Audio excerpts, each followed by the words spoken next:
He is snoring like a big bear. I cannot sleep.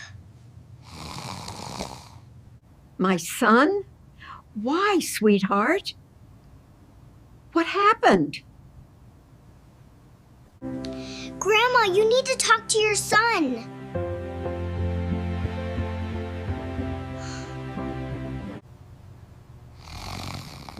Oh, dear. Daddy is snoring again. Again and again, so loud. My ears are tired. Maybe Daddy is dreaming he's in a jungle. Then tell him to go to the jungle, not my room. You're just like me, always giving orders. Because your son does not listen.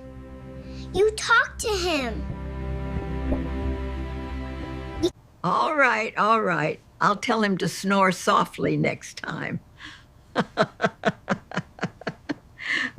Yes, and he always disturbs me when I am sleepy. You're my clever little angel. Try to sleep now, okay? Okay, but if he snores again, I'm moving to your bed. Deal, my sleepy bunny.